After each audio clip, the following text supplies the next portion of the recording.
Welcome back, y'all, to another Bellows Blades knife review. As I was thinking about the channel and kind of where it's gone, I've basically had this thing up for, I don't know, around 6 months or so, maybe seven. And I realized that I have exclusively focused on folding knives or pocket knives, and hadn't really gone at all into the world of fixed blade knives. So I thought it was about time that I did a fixed blade knife review. Now, I know that in the knife world, as strange as it is to me, because I love anything with a blade, and there's a lot of people like me, we're not biased one way or the other, but there are actually a lot of people who are only interested in pocket knives or folding knives, and they really don't have any interest in fixed blade knives. Sometimes the other way around, there are people who tend to go more for the fixed blade knives, but not quite as extreme in that case, because most people who own a fixed blade knife also own at least a couple pocket knives. But there are people I know that own pocket knives and have no desire or interest in a fixed blade knife. So hopefully there's enough people watching the channel that have been looking forward to some fixed blade reviews, and I definitely intend to kind of mix it up and do both going forward. I've just mostly focused on pocket knives at this point. So with a fixed blade knife, you have everything in size ranging from something smaller like, this box here, which is about the size of most of the pocket knife boxes that I'm opening and doing reviews on, to, significantly larger, depending on what its intended use is. And that's the thing when it comes to size of fixed blade knives. It all depends on what the intended use is. So if you're using it as a skinning knife or a game knife, it doesn't need to be massive. If you're using it as a bushcraft knife, it may be a little bit larger. And thankfully most of us don't have to use a knife for, combat or defense purposes. But then that has its own place as well. So starting out with my first fixed blade knife review, I very easily could have started with something more practical like this. However, I decided if I was going to do a initial review on a fixed blade knife, that my first one should be probably one of my favorite all-time fixed blade knives that I own, for no logical, practical, sane reason whatsoever. I just love this knife. The minute I put it in my hand, and every time I put it in my hand, I think my face lights up like a Christmas tree. I just love this thing. It puts a huge smile on my face every time that I get it in my hands. And the knife that I'm talking about is the Cold Steel Chaos Bowie. So right off the bat, I know pronunciation in the knife world, I've heard a lot of people pronounce this style of knife as a Bowie knife. And then there are some who pronounce it as a Bowie knife. Being originally from Texas, I gotta land on the side of Bowie.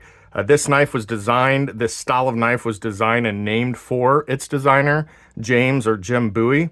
And since his last name was Bowie, then the knife is a Bowie knife. So you guys can argue with me all you want on that one, and I don't care. It honestly doesn't sound bad either way you say it. But I gotta err on the side of Texas on this one and say that this is a Chaos Bowie. So just right off the bat, looking at this thing, it actually has the specs right here on the box, which is kind of nice. The thing's obviously fairly heavy, weighs in at 23 ounces. A blade length of 10.5 inches, so this is a long blade. Blade thickness, 5 millimeters, fairly thick blade. Overall length of 16.5. It's Cold Steel's SK5 high carbon, and the handle is 6 inches long, and it's that 6061 aluminum, kind of with a skull crusher on the pommel on the end. So guys, I gotta be honest, I've had this knife for a long time. I don't use it. There is no practical use for this knife. But that being said, when it comes to the steel, I do have some other Cold Steel fixed blades in the SK5 that I have used and abused, and I can say that it is a pretty decent high carbon steel. So taking this thing out of the box, I've got it in its what they call Securex sheath. This is basically, it's a synthetic polymer type. It's not Kydex, but it's similar. And it's a fine sheath. It's got plenty of lashing points if you want to strap this thing on. You tie it down to a leg. Obviously, it's got the belt loop here, the clasp to hold it in place so that thing's not coming out. But really what this thing's all about is the knife. So here we go, guys. This is the Cold Steel Chaos Bowie. This thing is massive, and it just feels awesome in the hand. Now you can see here I've got some oil or grease on the blade. it actually comes from the factory greased up pretty good. And so some of that's still in the sheath. So when you store it, you've kind of got that going on. Because it is high carbon steel, it will rust on the edge. And I do have a little bit of tarnishing in this thing. I mean, this thing has basically more or less been in storage for years. I take it out once in a while just to mess around with it because I just love, like I said, I just love the way this thing feels. But it serves no practical purpose. You know, if the zombie apocalypse ever rolls around, this is the knife I'm grabbing. This thing is definitely a zombie knife. You're looking at, I mean, I can't hardly keep this thing in the frame. I've got to keep it perfectly this way to even keep this thing in the frame. It's just so huge. But surprisingly, for as big as it is, it doesn't feel that heavy. Now, I know, you know, I told you what the weight was on it, but it doesn't feel that heavy in the hand, not as heavy as it looks. You've got this aluminum kind of D-guard, knuckle buster guard here. So this thing's just a weapon all around, right? So you got this massive blade, razor sharp, as most cold steel knives are, made in Taiwan, Cold Steel, SK5. You know, you've got the Chaos here on this side. You've got the aluminum, not only the handle here, but you've got this pommel, kind of a skull crusher pommel. So this thing's a weapon this way, and of course you've got the sharpened steel here as a weapon as well. Guys, I like I said, I've had this thing for a long time. Right now, I looked online just real quick at the time of the posting of this video. I found this thing, most of the time it's right around like $90 or so. But I did find it as low as $60 online. So, man, if you could pick this thing up for $60 just to have it, even if you never use this thing, it's an awesome knife to have. You know, it's funny when I got to think about doing a review on this, I'm really not sure how you review it because it doesn't really have a good use or purpose. I mean, you could try and use this for bushcraft or something, but it's just not going to be practical. This guard serves no good purpose out in bushcrafting. It's just a little too big, too awkward, too heavy. And like I said, it doesn't feel as heavy as it looks like it should. But still, I mean, there's better knives out there for bushcrafting. So this is not that knife. This is, you know, if it ever hits the fan, this is the knife you grab, you know, to protect yourself, basically, if that situation should ever occur. This would be a great knife, you know, in combat, you know, to save somebody's life. You can hack off limbs with this thing, I'm sure, no problem. It's just a massive piece of sharpened high carbon steel.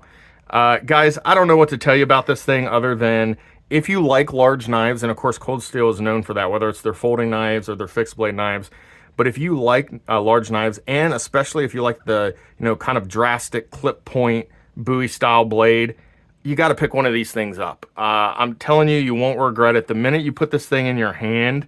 Now, again, I say that it fits my hand perfectly. I have pretty large hands.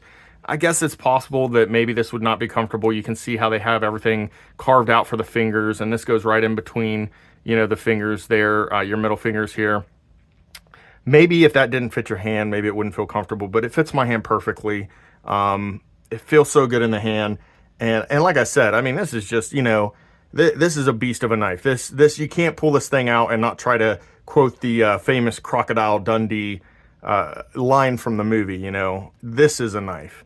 You know, somebody calls something else a knife, man, this is a knife. This thing is just, it's just awesome. And again, like I said, I understand there is no practical purpose for this knife.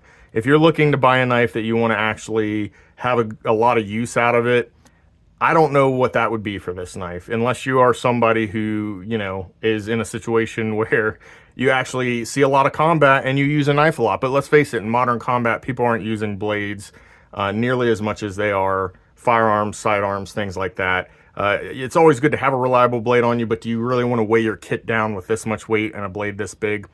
I'm not going to lie, I probably would just because of how much I love knives, but let's face it, serious operators are probably not carrying something this big. So even that's kind of out of the picture.